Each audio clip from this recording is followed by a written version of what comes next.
जी अस्सलाम वालेकुम रहमतुल्लाहि व बरकातुहू। जी नाज़रीन, आप देख रहे हैं एडीएन न्यूज़। मैं हूं आपका मेज़बान कारी उमर वकास। जैसा कि आप जानते हैं कि कश्मीर के अंदर इंडिया की बर्बरियत, जुल्म और सितम दिन ब दिन बढ़ता जा रहा है।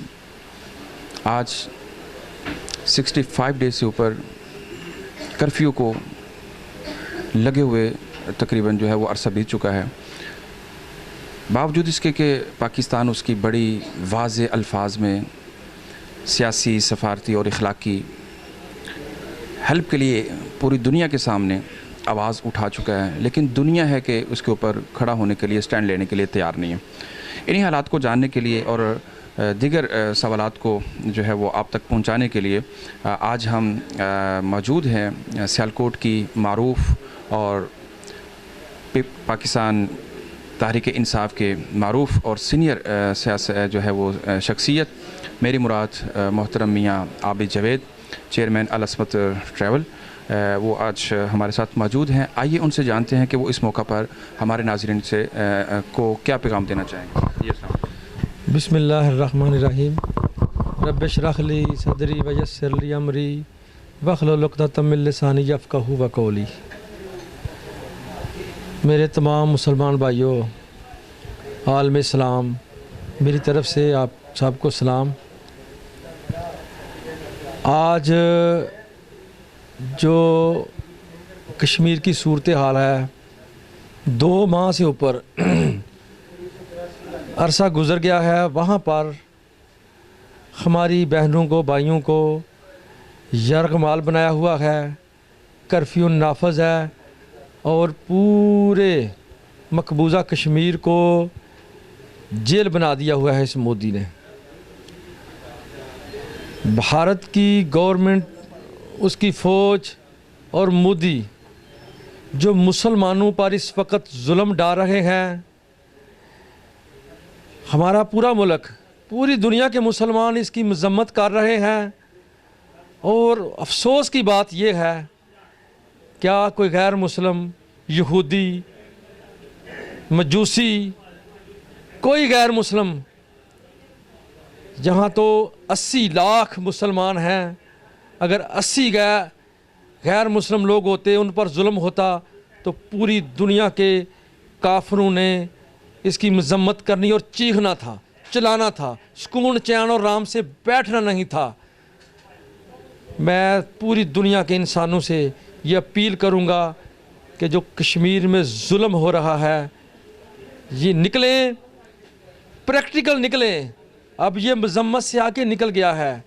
हमारे हुक्मरान भी टीवी पे बैठ के, चैनलों पे बैठकर मज़म्मत कर रहे हैं। अब ये मज़म्मत का वक्त नहीं है, अब हमें निकलना चाहिए।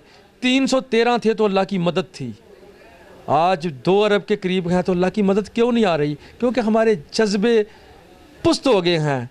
हमारे ईमान की जो ताकत है वो ताकत नहीं रही, हमारे ईमानों की सतह नीचे आ चुकी है। अब हमें अपनी ईमानी ताकत के साथ निकलना चाहिए और इन मोदी हुकूमत से, इन गाय का पेशाब पीने वालों से हमें जहाद करना चाहिए। यही हमारा हक है, यही हमारा फ़र्ज़ है। अगर हम ऐसा फ़र्ज़ नहीं करेंगे तो हम आलम इस्लाम के साथ गद्दारी करेंगे। जैसा कि वज़ीर-ए-आज़म इमरान खान ने जो है असम्बली के ऊपर खड़े होकर बड़ा मजबूत और कह लें एक मुदल्लल ख़िताब किया, लेकिन इसके बावजूद इंडिया के ऊपर कोई जो है ना वो असर नहीं हुआ, आलम दुनिया पर कोई असर नहीं हुआ। आप क्या समझते हैं कि अभी कुछ कसर बाकी है? मैं वज़ीर-ए-आज़म पाकिस्तान को सलाम पेश करता हूँ। आलम इस्लाम में इतना बेबाक, दलेर, नाडार लीडर अल्लाह ने इस पाकिस्तान को दिया है और इमरान खान ने जो तकरीर की है उससे इंशाल्लाह मुसलमानों के हौसले बुलंद हुए हैं। लेकिन उस तकरीर के बाद फिर कोई रद्द अमल, दूसरी बाहर से कहीं से कोई रद्द अमल नहीं आ रहा, इसकी वजह की समझ नहीं आ रही। और मेरी तो अल्लाह से दुआ यही है कि तमाम मुसलमान ममालिक हैं वो जागें, उठें और मुसलमान कश्मीर के मुसलमानों की मदद करें। जबकि पाकिस्तान इस वक्त कड़े हालात के अंदर है, अंदरून और बैरून साजिशों का उसको सामना है, इसके बावजूद एक जमात जो सियासी भी है और मजहबी है, मौलाना फजल रहमान ने एक आज़ादी मार्च के नाम पर धरने का ऐलान कर दिया। आप इस हवाले से क्या कहना चाहेंगे? मैं समझता हूँ कि ये पहली दफ़ा है कि मौलाना फजल रहमान साहब हुकूमत से बाहर हैं और फजल रहमान साहब की जो है जान है ना वो हुकूमत के अंदर होती है। जैसे मछली पानी के अंदर रहे तो ज़िंदा रहती है, पानी के बाहर जाए तो मर जाती है। तो फजल रहमान साहब को इस वक्त ना कश्मीर की फ़िक्र है ना किसी और चीज़ की फ़िक्र है, उनको तो इक़्तिदार की फ़िक्र है कि किसी ना किसी तरीके से मुझे इक़्तिदार मिले और मैं इक़्तिदार के मज़े लूटूँ और इक़्तिदार के अंदर रहूँ। आपको पता है फजल रहमान साहब पहले कश्मीर के क्या थे, वो चेयरमैन थे कमेटी के, क्या किया उन्होंने, अब भी क्या करेंगे। इन्होंने तो सारे सिस्टम का बेड़ा गर्क किया हुआ है। ये मजहबी कार्ड इस्तेमाल कर रहे हैं, लोगों को भड़का रहे हैं। इनका कोई ना कोई मुल्क के साथ कोई तलक है, ना ये मुल्क के लिए उन्होंने कोई खिदमत आज तक की है, ना ये करेंगे, ना इनसे कोई तवक्को की जा सकती है। लेकिन क्या हुकूमत मार्च को रोकेगी? जबकि हुकूमत ने तो जब हुकूमत संभाली थी तो उस वक्त कहा था कि हम कंटेनर भी देंगे, इस्तकबाल भी करेंगे, खाना भी देंगे। क्या रोकेगी या कि इनका इस्तकबाल करेगी? मेरे ख्याल से नहीं रोकना चाहिए। ये क्या कर लेंगे, कुछ भी नहीं कर सकते, बस लोग इनके साथ नहीं निकलेंगे। अब नवाज शरीफ साहब जो है उनकी कल पेशी हुई अदालत में, तो उन्होंने भी बरमला जो है वो मौलाना साहब के साथ खड़े होने का ऐलान कर दिया है। और वहाँ पे मैं साथ एक सवाल जो है वो ऐड करता चलो, वहाँ पर कुछ वकला बरादरी की तरफ से फ़ौज के ख़िलाफ़ जो है वो बरमला नारे लगाए गए हैं। आप इसके हवाले से क्या कहना चाहेंगे? मेरे मोहतरम भाई, आप ज़रा गौर व फिक्र करें, तदब्बर तफक्कर तखय्युर करें और मुशाहदा करें पिछले 70 साल का कि इन लोगों ने, मफाद परस्त टोले ने इस मुल्क का क्या छोड़ा है। इनको अपना इक़्तिदार चाहिए, अपने कारोबार चाहिए, इनका बस अपना सिस्टम चलना चाहिए।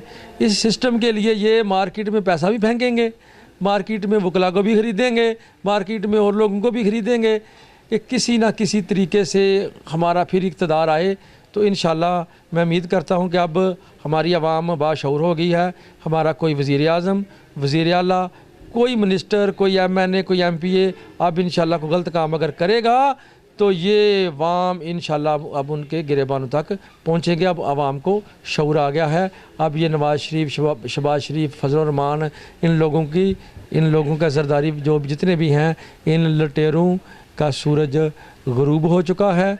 अब ये इंशाअल्लाह कभी भी आगे ना आएंगे, जितना मर्ज़ी शोर कर लें, जो मर्ज़ी कर लें, अब ये आइंदा आगे कभी भी नहीं आएंगे। अच्छा, मैं आखिरी सवाल की तरफ आगे बढ़ूंगा तो माशाल्लाह, बल्कि मैं आपको मुबारकबाद भी देना चाहूँगा कि आप हज की एक बासआदत जो है अल्लाह ताला ने आपको अता की और अल्लाह ताला ने आपको उस खुशी से नवाजा। और दूसरा ये है कि आप चूँकि एक ट्रैवल एजेंसी माशाल्लाह सियालकोट के अंदर बड़ा एक नाम रखते हैं, बल्कि सियालकोट नहीं, पंजाब पाकिस्तान के अंदर एक बड़ा नाम रखते हैं, तो ख़बरें ये भी गर्दिश कर रही हैं कि जो है वो उम्रा ज़ायरीन के लिए जो है वो उसका पैकेज बढ़ा दिया गया है। तो आम महंगाई तो थी, लेकिन क्या इस उम्रे की बाबरकत सआदत से भी लोग अब महरूम हो जाएंगे? इसकी जो हक़ाइक़ हैं उससे ज़रा हमारे नाज़रीन को बताएं। इससे मैं आपको ज़रा तफसील से बताता हूँ। इसमें हमारी गवर्नमेंट का कोई तल्लक नहीं है, इस हम महंगाई से हमारी हुकूमत का तल्लक नहीं है। ये सऊदी गवर्नमेंट ने ये टैक्स लगाए हैं। जो अप्रूवल वीज़ा, पहले ट्रांसपोर्ट और वीज़ा लगता था उसका 200 रियाल था, अब इन्हें बढ़ा के तकरीबन 700 रियाल कर दिया है। वो 500 रियाल वो बढ़ गया, कुछ डॉलर का बढ़ने से वो टिकटों में फ़र्क पड़ा है, उसको सारा मिला के तो ये तकरीबन पहले उम्रा 80,000 का होता था, अब 1,15,20,000 पर चला गया है। तो ये जब रमज़ान आएगा, होटल अभी सस्ते हैं, तो अभी तो उम्रा सस्ता है, रमज़ान के करीब और महंगा हो जाएगा। इस महंगाई से हमारी गवर्नमेंट का कोई तल्लक नहीं है। हमारी गवर्नमेंट में इसका कोई, हमारी हुकूमत ने इसमें कोई महंगा काम नहीं किया। जो गवर्नमेंट ने पाकिस्तान के अंदर महंगाई जो है वो की हुई है, उसके वाले साहब क्या पैगाम देना चाहिए? देखिए, आप माशाल्लाह बड़े समझदार हैं, आप रोज़ाना लोगों के इंटरव्यू करते हैं, आपको मुझसे बेहतर पता है कि इस महंगाई के पीछे क्या है। ये जो पिछली हुकूमतें हैं उन्होंने जो कुछ किया, अब उसको संभलते तो मेरे भाई टाइम लगेगा। और इंशाल्लाह मुझे उम्मीद है कि इमरान खान साहब जिस वलवले, जिस मेहनत से, जिस दयानतदारी से मुल्क को आगे लेके जा रहे हैं, इंशाल्लाह वो वक्त दूर नहीं है जब हमारी आवाम इंशाल्लाह खुश होगी, महंगाई कम होगी, मुल्क में करप्शन कम होगी, कानून की बालादस्ती होगी और इंसाफ लोगों की दखलीज तक ज़रूर इंशाल्लाह पहुँचेगा। आप लोग फ़िक्र ना करें, इमरान खान का साथ दें और इंशाल्लाह पाकिस्तान इंशाल्लाह दुनिया में पाकिस्तान का नाम होगा। ये वक्त लगेगा, आप लोग सब्र कर रहे हैं, वहाँ इमरान खान का साथ दे रही है और इंशाल्लाह ऐसे देती रही तो इंशाल्लाह वो वक्त दूर नहीं है जब पाकिस्तान दिन दुगनी रात चौगुनी तरक्की करेगा। जी नाज़रीन, जैसा कि आपने सुना कि उन्होंने वज़ीर-ए-आज़म इमरान ख़ान को जो है वो सलूट पेश किया है और अल्लाह का शुक्र अदा करते हुए कहा है कि पाकिस्तान को एक ऐसी सियासी क़यादत जो है वो मिली है जो ना डर भी है, दयानत और अमानत का वो जो लिहाज भी वो रखती है और वो अपनों और बेगानों के सामने सीना तान कर हक़ बात कहने का जो है वो इख्तियार और हक़ रखती है। और उन्होंने मौलाना फ़ज़लुर रहमान के हवाले से जो आज़ादी मार्च है उन्होंने कहा है कि मौलाना फ़ज़लुर रहमान को ना कश्मीर के साथ, ना पाकिस्तान की सलामती के साथ, ना कोई और, उनको सिर्फ अपने इक़्तिदार के साथ जो है वो गर्ज़ है। और नवाज़ शरीफ के उनके जो मौजूदा बयान है उसके हवाले से उन्होंने कहा है कि ये सब लोग जो हैं वो एक हैं और इमरान खान ने शुरू में कहा था कि ये सब लोग जो हैं इकट्ठे हो जाएंगे जब करप्शन की बात आएगी।